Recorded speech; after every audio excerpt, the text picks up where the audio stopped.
Hey, what's up, good people? It's Jay Ray, the co host of Q Points, and I wanted to come to you because there are two really important ways that you can support our show. One is by subscribing to it wherever you listen to or watch your podcasts. Q Points is pretty much everywhere.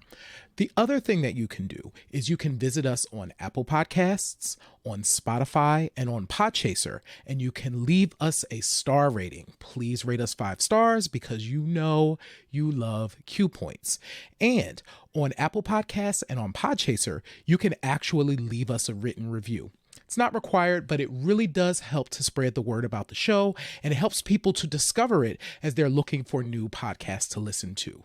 We're always appreciative of you supporting Q Points. We thank you so much for all that you've done for us so far, and enjoy the show.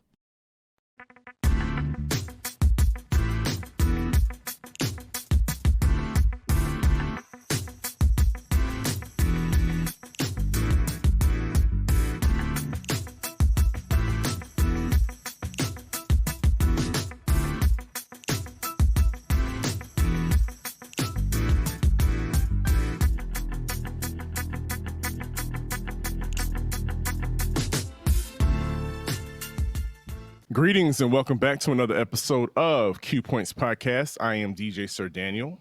And my name is Jay Ray, sometimes known by my government as Johnny Ray Cornegay III. Good evening, folks.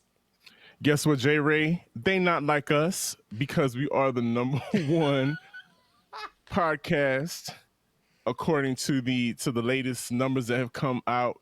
You know, we're doing the thing and we have nobody else to thank but you, listener. Matter of fact, Jay Ray, tell them how they could be a part of the Q Points party and just being a wonderful success. Yo, absolutely. So thank you all so much for, yes, that is absolutely right. We are number one on the feed spot. 25 best black music podcasts you should be listening to in 2024. And like DJ Sir Daniel said, it's because of all of you. So because of you being here, hearing our voices, whether you're hearing us or you're watching us, whatever you are doing, you should subscribe. So if it's your first time here, welcome. We so happy you here. If you've been here before, thank you. We so happy you here too. Make sure that you subscribe, hit the notification bell if there is one, so you can stay up with us. Visit our website, qpoints.com. You can join our newsletter. You can read our magazine. That is where we have a whole bunch of information that is additional to the Q Points show. Most recently, we have an article over there featuring Tony Kennedy of What's Poppin' Penny. In earlier this month, What's Poppin' Penny was a sponsor of the show, and we talked to Tony about her show, What's Poppin' Penny. They have a Juneteenth episode that you need to check out. So there's something special, Sir Daniel. I want to tell you about that episode because I don't know if you know this, but make sure you go subscribe. Do that thing. And also, if you want to support Q Points, visit our store, store.qpoints.com. You can buy merch, you can buy mugs, you can buy all the things, right? Here's what I want to tell you, Sir Daniel. So, my cousin, her first acting gig is in What's Poppin' Penny. My cousin Brooklyn plays Nori in Tony's show. Shout out to Brooklyn. That's a wonderful... No, that's a wonderful, wonderful opportunity. That show is a gem. Yeah. I watched the interview of you and Miss Tony, and her enthusiasm and her love is just, it radiates when she speaks. Mm-hmm. And the authenticity in which she does her work is felt. And I really do believe that that show, What's Poppin' Penny, is going to be life-changing for a new generation. You know, a generation that these kids need it. Yes. Hopefully the generation after Z will really have it together, or at least they'll be emotionally sound. Yeah. And we'll owe it to people like Miss Tony and What's Poppin' Penny. So I'm super proud of you for rocking that interview, and I'm super proud of like what she's doing. I love that movement. Yeah, man. Also shout out to Fit 360. I'm rocking my Fit 360 shirt. Fit 360 is in Miami Circle in the Buckhead neighborhood of Atlanta. If you are looking for a gym, you should hop over there. If you want to meet the owner, he was on Q Points. So we did our Yes. first live at Fit 360, and you could go back and listen to that show It's because coming up on the year. it's coming. Isn't that crazy how it's coming up on a year? But yeah, Fitzroy Smith, the owner of Fit 360. So go over there. Shout out to Fitz and Fonda and all the people over there at Fit 360. I know that's right. Well, speaking of slow jams can heal us, and you Mm-hmm. need to go cop you a shirt. J Ray, we're going to talk about a new a new experience that just popped up thanks to the people over at NPR. Mm-hmm. I don't think we saw it coming because some of the NPR tiny desks have been announced ahead of time, Yeah. but we got the surprise of a lifetime when we saw that Meshell Ndegeocello was being featured on NPR Tiny Desk Performance. And I love it, Meshell Ndegeocello, but this guy right here, J Ray, is a Meshell Ndegeocello stan. I am. And we had to, I mean, it was the perfect idea. It was like, oh, Meshell is in the news. Let's talk about her. Let's talk about her contributions Yeah. to this industry, to modern music, and the I guess and the legacy that she's carrying on of musicianship and women led bands. She's a bass guitarist. I mean, you name it, she's done it. Yeah. Tonight's subject, of course, well, this episode's subject, of course, is Meshell Ndegeocello. Mm-hmm. And J Ray, when I text you, matter of fact, I think I shot you the screenshot, or it was a link Mm-hmm. to just a quick post of her there. What was your initial reaction when you were like, Meshell has a tiny desk performance? Um, Well, I'm sure it I sounded like that. You took a deep breath yeah. and gasped. So because so my immediate thought was, when am I going to have time to listen to the Michelle Tiny Desk? Right? I needed to because I needed to be able to sit with it. And baby, you know Mhm. how my life is, right? Where there's a lot going on. And when there's a Yes. Michelle something, you need to have time to sit with it. So that was my first thing was like, oh my God, Michelle has a tiny desk. When am I going to have time to like sit with it? And you know what? And I will also say, I was excited for me because I love Michelle, but I was like, nervous too because I'm like, I need people to understand how important she is. And Mm. I don't know if you can get that in 25 minutes. You know what I'm saying? Like, I was also like, I mean, yes, You felt but protective. You felt I protective felt of her, and very you're like, protective of her. this. She's a gem, and if you don't know about her, you need to know about her, and you're gonna get what you need in this performance, and you need to clap when they say clap. That's exactly how you were.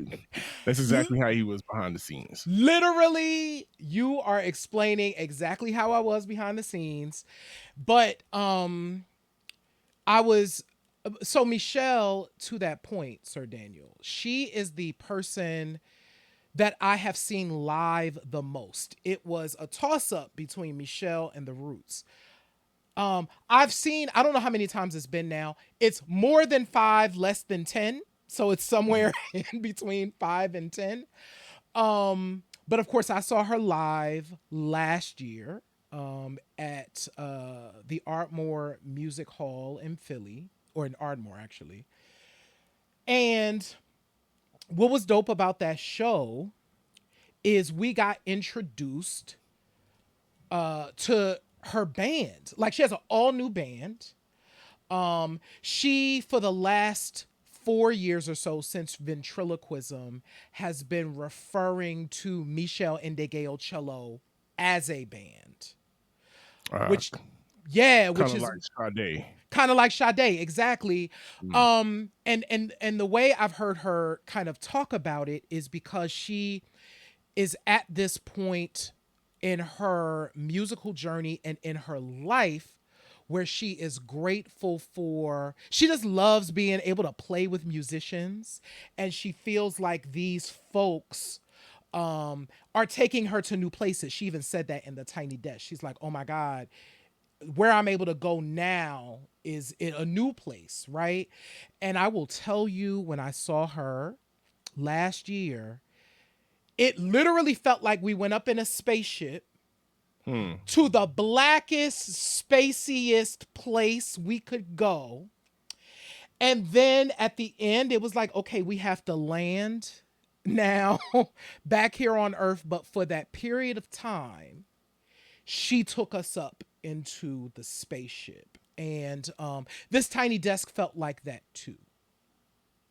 You know, I think what you described is an experience that fans of a handful of artists Mm-hmm. experience. Yeah. That otherworldliness that they feel, um, being transported to another planet.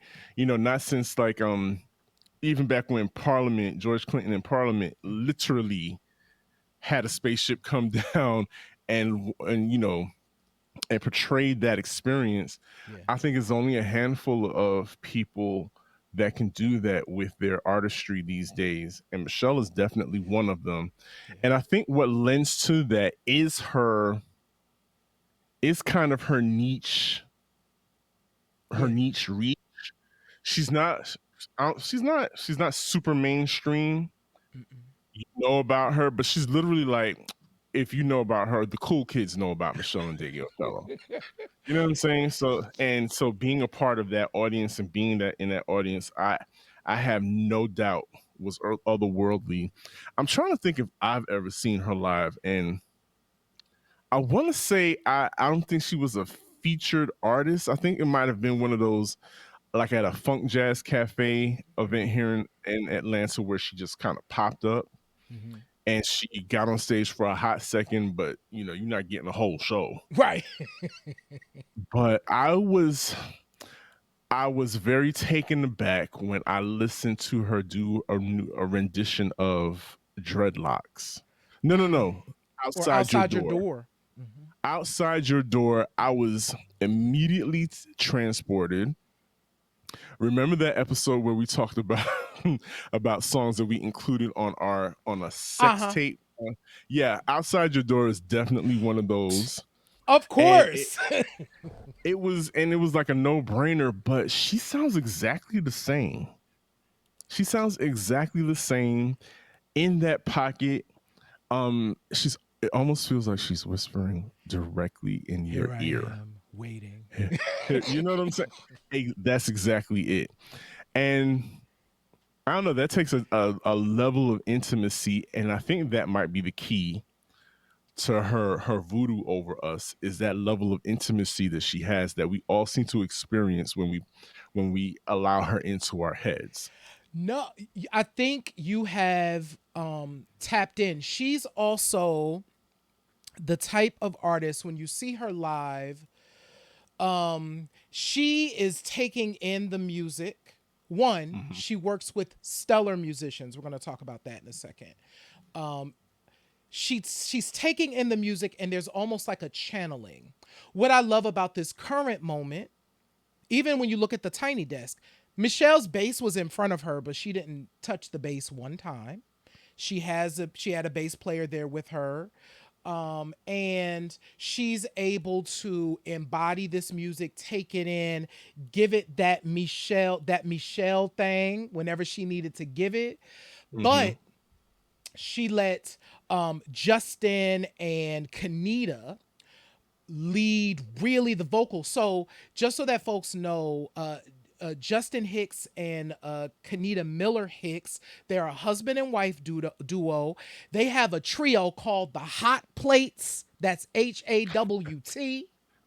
Come on, hot plates. Hot Plates. And they have been working with Michelle now for the last several years. And Michelle, even when she was here in Philly, even there on the Tiny Desk, she talks about very deliberately that she's thankful for them being next to her doing this work. But going back to what you were saying around her intimacy, I feel like because she is such kind of the music is all up in her. Hmm. um that's what we're feeling like, it's churning through her and she's able to deliver it. And so I'm happy the tiny desk happened. It's a beautiful experience. So what folks are getting, by the way, is you got three songs from the upcoming No More Water, which is the Gospel of James Baldwin. That's the album that's coming out on Baldwin's birthday, August 2nd. And so we got three songs from that project, and then we got a song from her last album, the Omnichord Real Book, and then of course we got Outside Your Door from her first album. Um, and so I think it's time to talk about. Let's get into a little bit of the history, Sir Daniel. I think this is perfect. Um, sh- Absolutely. yeah, and shout out to folks in the chat. We see folks in the chat. I see Wani. I don't know much about sports. Thank you so much for being here. We are so excited to have this discussion. Of course, Mark McPherson, who saw Meshell in Cincinnati. Yeah, she's a In whole November. thing in Yeah. November. Yeah. So history, real quick, Sir Daniel. So, because I'm curious to know how you came to experience her at first. But before we got to see her, right, in Hmm. 1993, Meshell was raised in DC. That's where all of that that's where all that funk come from. I know that's where it come from. You know what I mean? She got that stank on her from She got DC. that stank on her from one playing in go-go bands in DC. Hmm. That bass is deep within up within her. And so during the 80s she cut her teeth kind of playing locally in DC. And is a multi-instrumentalist, but of course we came to know her primarily as a bass player. And that was interesting and rare because the only other women that I remember playing bass, Climax, of course, you had a woman on bass there, and then a Joyce Taste of Fenderella Honey, Irby. Joyce Finderella Irby, and then Hmm. Taste of Honey, and Sisters. then Yeah. yeah, and then Meshell. Um, What about Patrice Rushen? Didn't she Patrice play bass? Rushen would hop Yeah. would hop on the bass as well. So there were few and far between in terms of women who would, rock out on the bass that I remembered as a kid. But you mentioned earlier dreadlocks. So 1992, Meshell became one of the first artists signed to Madonna's newly created Maverick record label. And this was a big deal. So Meshell, she signed this artist, Meshell Ndegeocello, who released an album called Plantation Lullabies. And we got to experience her, bald head and all, on this track called Dreadlock. And this is in 1993. This was Yeah. not, nobody was doing that in 93. No one looked like her. Nobody was doing this kind of music then. And I remember being transfixed by the idea of it. The music was beautiful, and then the imagery was beautiful. I'm curious, Sir Daniel, how did you come to experience Meshell for the first time? So I was, and this is the importance of record stores. I was introduced to Meshell Ndegeocello by a gentleman, a young man, and God, I wish I could remember their names. I think the owner of the store, his name was Rob, and it was a white guy, and there was a younger black gentleman that worked there, and I want to say it was called Beach Street or City Beach, something like that. It was in downtown Atlanta. So and I would constantly go there in between classes because I was attending Georgia State University, and he, I'm a regular, so of course he's like going to put me on the stuff that's new all the time, right? Or if he had promos, he would always give me promos, and so he was just like, "Hey, you need to check this out. I think I don't know if it's, he was like, I'm not certain if she's hip hop or not, but I think she is because she kind of looks like a rapper. And Mm-hmm. that was because the promo shot of her, she was wearing Lokes, Yep. and it was a very 90s aesthetic, the plaid, the oversized plaid shirt, hip hop Mm-hmm. and grunge kind of intertwined as far as her aesthetic was concerned. And so I was thinking, oh, okay, so this might be a new form of hip hop. And then he was like, yeah, she's on Madonna's label, and that raised my eyebrow. I was like, oh, yeah, I heard about Madonna starting a label, and then I was like, so Madonna's putting out black artists. Okay, so it didn't take much convincing. At that age, it didn't take much convincing for me to try a new artist at that age. Mm-hmm. So I copped the single. Yes, single, ladies and gentlemen. And it was Dreadlock and Outside Your Door. And Outside Your Door was the song that really, really captivated me because of the piano loop Mm-hmm. that we will discuss later on, the Yes. infamous piano loop.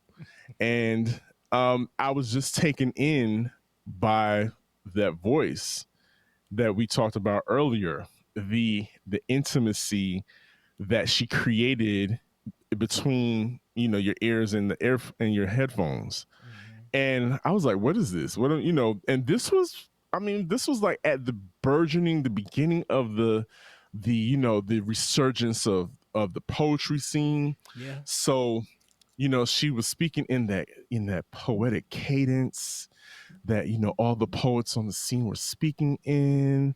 And I felt like I was at the Patty Hut or at the Apache, and at the end of every chorus, I would snap my fingers, and it was really dope. And for somebody like me at that age who was very, hip hop driven, J Ray, it took a lot for me to slow down, Yeah. to find something to slow down and to make me think. At that age, I was just go, go, go, Yeah. and that's what hip hop provided me. Yeah. But Meshell came along, and she made my heartbeat slow down, and she literally came and put her hand on my heart Mm. and spoke into my ears and was like, listen to this, listen to what I'm saying. This is what somebody can make you feel, or this is how you can make somebody feel. Mm. And it was that sharing of the energy and the intimacy that really appealed to me. And I was like, okay, I'm digging this, I'm into this. But then they were still trying to, I guess, in a way to try and sell her, was still trying to interject her into like hip hop conversations. Yeah. I remember several articles about her in the Source and Vibe about her rap influence, because anybody that was doing spoken word back then was automatically lumped into hip hop. Yep. And at that point, we also had Diggable Planets who were doing their Mm-hmm. thing.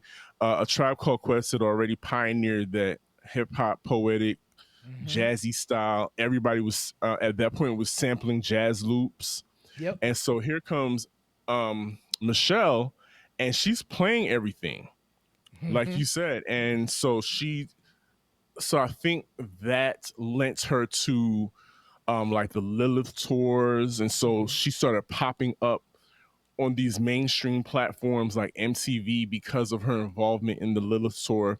So then it was like, oh yeah, we really got to watch Meshell at that point. And then it was just like a train that just took off. Nope.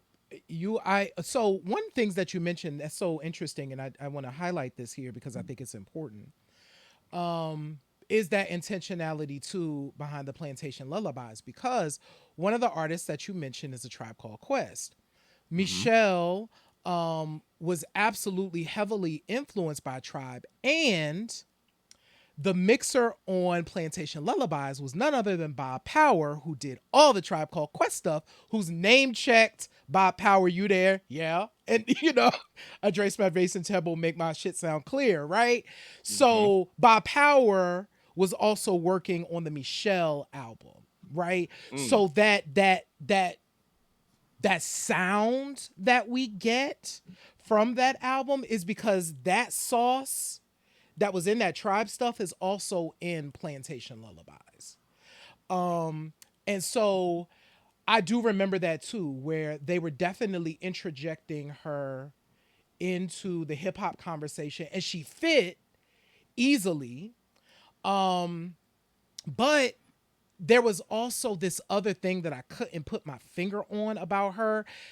Mm-hmm. If That's Your Boyfriend, kind of, I think, explain, well, one, when you listen to the album in its entirety, it explains it. But even if you watch the visuals for If That's Your Boyfriend, it kind of explained it too, where it was just this intense musicality of, yes, she's rapping, but it's more poetry than rap. This is They Reminisce Over You. I'm Miguel. And I'm Christina. They Reminisce Over You is a podcast that celebrates and honors the best in music, movies, and TV from the past. We get into the careers and legacies of some of the biggest names in hip-hop, R&B, and pop culture. From discussing the groundbreaking music of Missy Elliott and Mary J. Blige, to exploring iconic moments in TV and film like the chaos at the 95 Source Awards. They Reminisce Over You has something for everyone. So join us as we reminisce over the artists, movies, and TV shows that have shaped our lives and continue to influence popular culture today.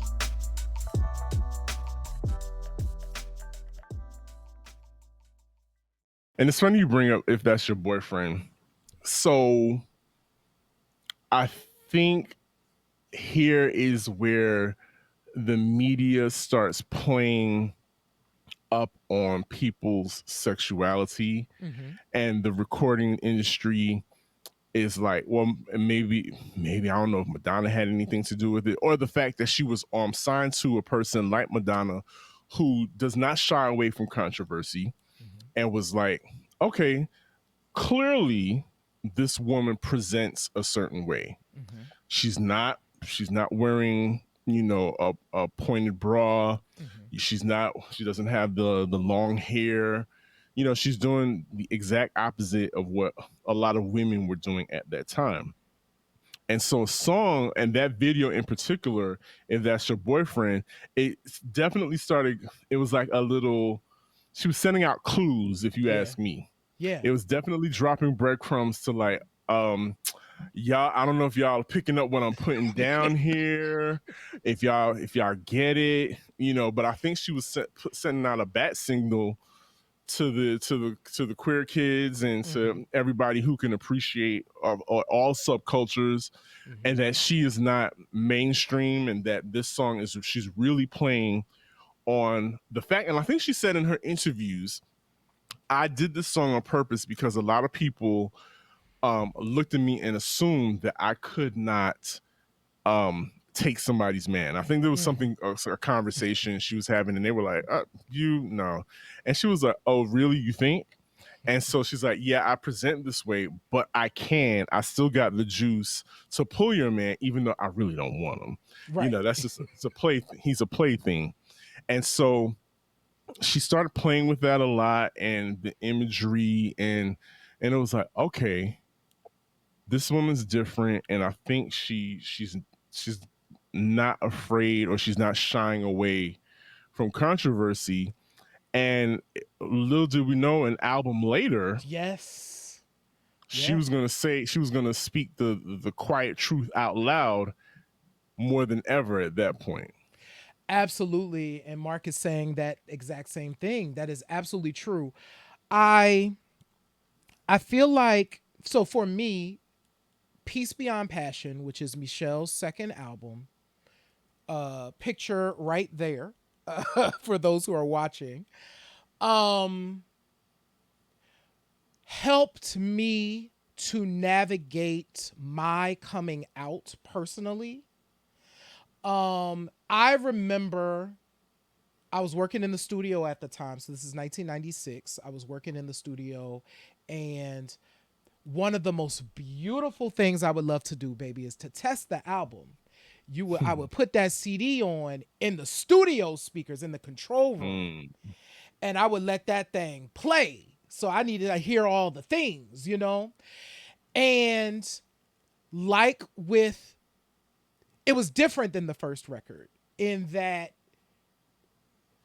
she did the Prince thing of spirituality, social commentary, sexuality, all in one thing, right? So you were going to get all of it and you felt it, and it was in the music. And so I want to mention with this album too who's on this, right? So of course there's Meshell, there's David Gamson who also produced her first album. Wendy Melvoin of Wendy and Lisa is on this album. Billy Preston is playing on this album. Crazy. He's playing organ on this record. So you get that kind of church happening on this album. Alan Cato, who goes on to work with her for another couple of years, is on this record. I think he first showed up here.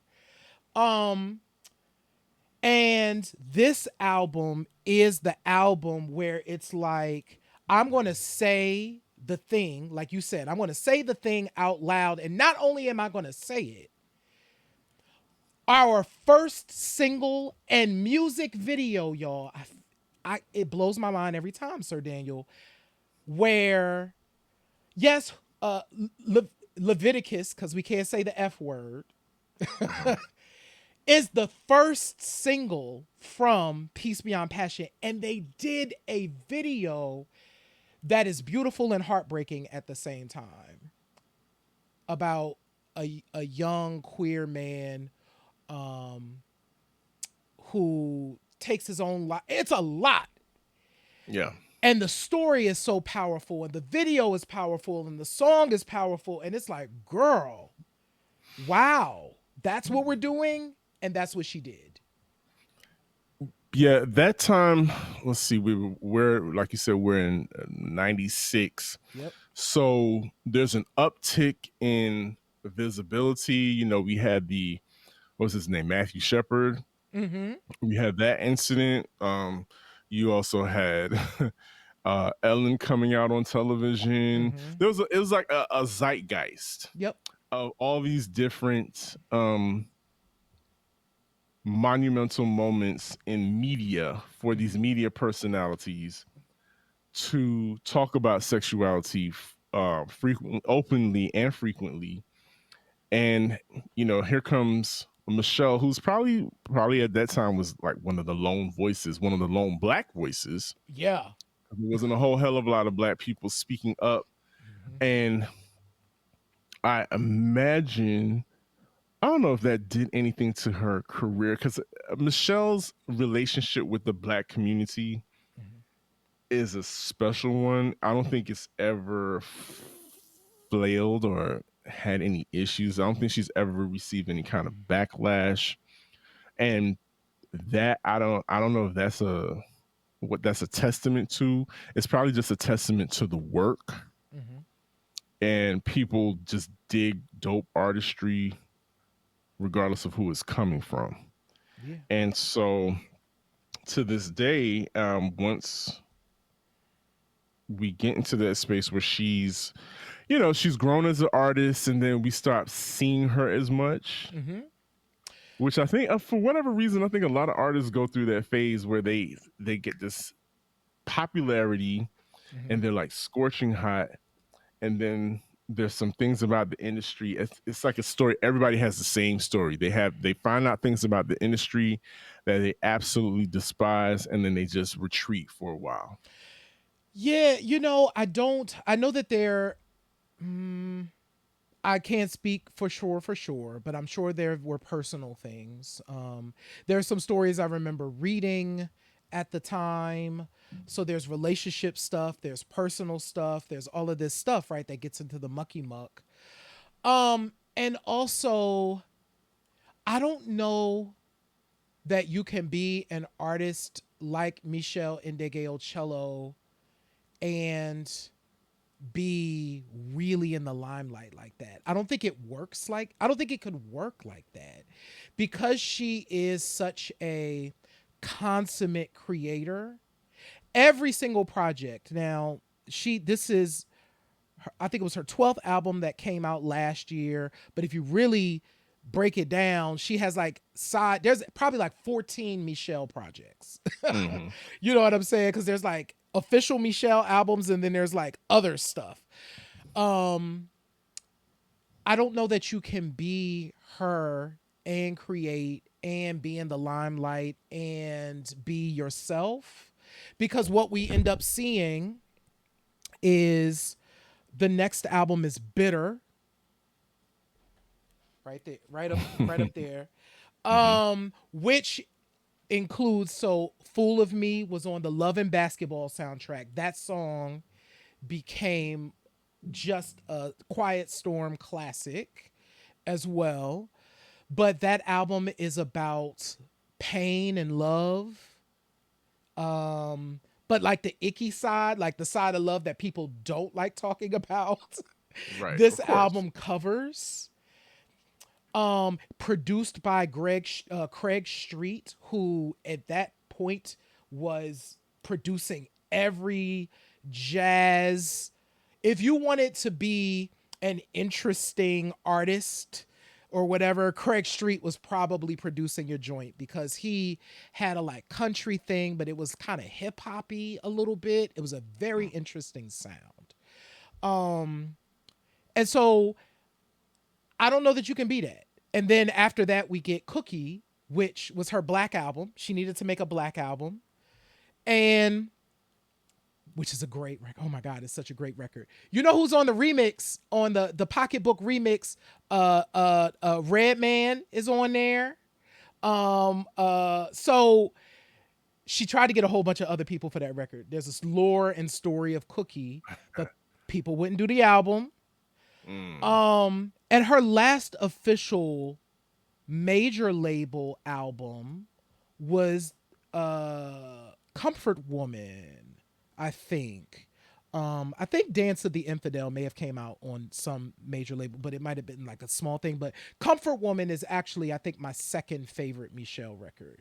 But it was her final Maverick album, and that was all like reggae inspired stuff. But that was about love in the most beautiful sense of love. So you have Bitter on one side, which is like, this is going bad, and Comfort Mm-hmm. Woman on the other side, which is like, this is no, I want to be your, like, I want to be your comfort woman, right? So point is, I just don't know that you could be Meshell and be in the limelight. I think she needed that time to be who she is. Yeah, I think that's part of the drawback of genius Mm. is like you're so super sensitive to everything that you have to retreat to save yourself at times. But I want to go back. So you mentioned Redman on the remix, Mm-hmm. like Michelle's relationship. Even though she wasn't like a straight up rapper, she definitely had a relationship with hip hop, Mm-hmm. and definitely we saw that in the Freedom, which was the theme song to Panther, the Panther Mm-hmm. soundtrack. Freedom was originally written by Joy and produced by Shut up. Dallas Austin. Um, and I think about that song. That song and that video was such an anomaly because it's never been done since then, where they gathered like literally every major female recording artist at the time.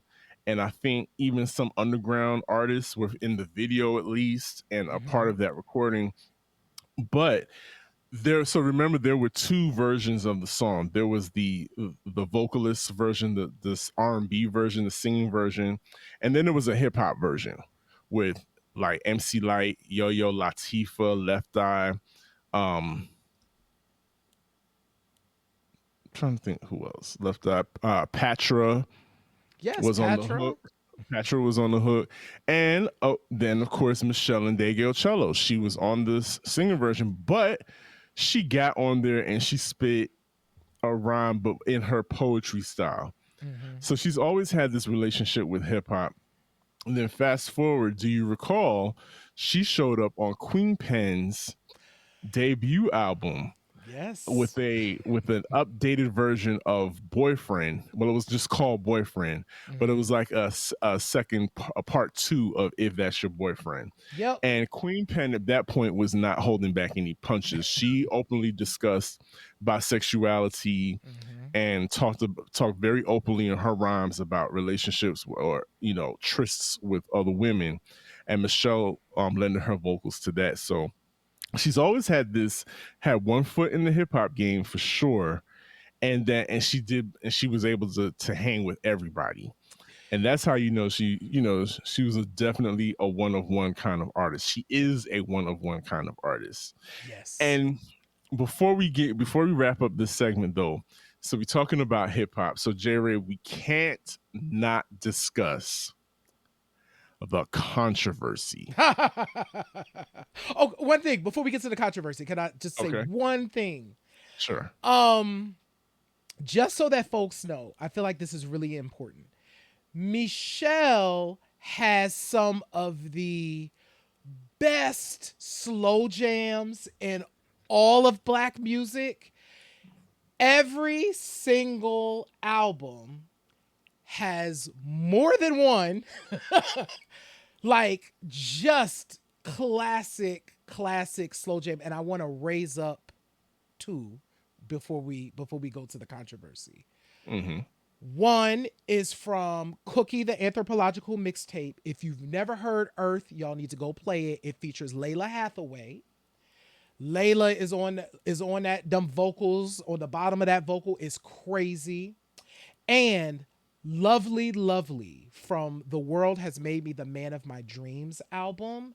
Lovely is, my God, one of the most sexy songs you will ever hear. So I just needed to say that also not only is Meshell this amazing artist, she also is committed to making a hot slow jam.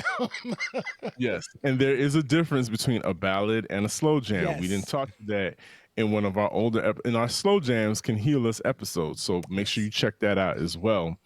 But one of my favorite slow jams from her, of course, like I said earlier, is "Outside Your Door," Haha. and it features that a very distinct piano riff It does. that continues throughout the song. And that song came out, like J Ray said, in 1993. Yes. Now, fast forward to about, what was that, about 96, 97. 97. Yeah. A certain Mr. Brian McKnight drops a drops a song, and it's an immediate hit It's a on banger. black radio. Yeah. It also falls into the Quiet Storm mix, Uh-huh. and his song is called Anytime. Anytime. And I had to go through the Yes. lyrics of Anytime. And there's a distinct similarity between that piano riff. He has a very similar piano riff in that song, and there's like this is before social media, so Right. we music listeners picked up on it, Mm-hmm. and we discussed it amongst ourselves, but it wasn't until recently that articles started popping up about a kind I guess a maybe an infringement war between the two camps about, did you bite this, did you sample it, what did you do, Mr. McKnight, what did you do? And there's never been any clear answer No. or description. But I don't know. Is karma coming back for Mr. McKnight now? Do you think that has I, anything to do? you know, That might be a that might be a stretch. Okay, it might be a stretch, but I think it's very, very interesting. I think it's also interesting. No, nothing ever came of those discussions. Those discussions definitely were happening in the late 90s because people were asking the question. In fact, in preparation for this conversation, there was something I think MTV from years ago, and if we find it, we'll put it in the description for this episode. But where Brian's team is like, we wrote that song years before Meshell even got signed or whatever. And Michelle's team is like, our music speaks for itself. You know what I'm saying? Whatever. So it was just kind of like, that's where it is. But We're Sir just gonna Daniel, keep it cute with each other. we're going to keep it cute. But Sir Daniel is not lying. That song, that piano riff in that song, if you play the two songs back to back, which I've done it, and it's a quick and simple blend. It's really the same. it's very You might easy have to do. It's not a far fetch to match the BPMs. It fits right in. It really does, folks. Oh, Well, we guess we'll never know. We can only have conjecture and have these conversations, but you can have those conversations with us on Q Points Podcast because that's what we do. We speak in facts, but we don't mind a little gossip here and there. And I hope you enjoyed that conversation. Trying to fit in a conversation because we want to be cognizant of your time because you're taking time to be with us and just to chit chat with us and listen to us talk. And we want to be mindful of how much time you have. But with a stand like J. Ray, a Meshell Ndegeocello stand like J. Ray, you got to really keep the reins tight because he could have gone on. There's on and so much. We didn't even talk about the Ventriloquism album where she covered all of them amazing songs. Her version of Night and Day. I'm gonna stop talking, but Michelle's version of Night and Day is amazing, and y'all need to hear it. Listen, we're at the end of this episode. We are having way too much fun. J. Ray, please tell the people again how they can continue to have this much fun with us and to rock our apparel and all the good stuff that comes along with Q Points Podcast. Yes, y'all. So thank you so much for hanging out with us, being here, listening, watching, wherever you are. Subscribe. It is free. Do us a solid and share the show with your friends and family. If you enjoy the show, chances are that they will enjoy the show too because they love you and you love Q Points. So make it all happen. You know what I mean? Visit our website, qpoints.com. You can subscribe to our newsletter. You can read our magazine. You can watch all the old shows, which is super awesome. And you can even become a Q Points insider if you choose to do so. In addition, you can visit our store at store.qpoints.com and you can buy some merch and all types of stuff. We got shirts, we got bags, we got mugs, all the things, y'all. Well, what do I always say? In this life, you have a choice. You can either pick up the needle or you can let the record play. I am DJ Sir Daniel. And my name is J. Ray, y'all.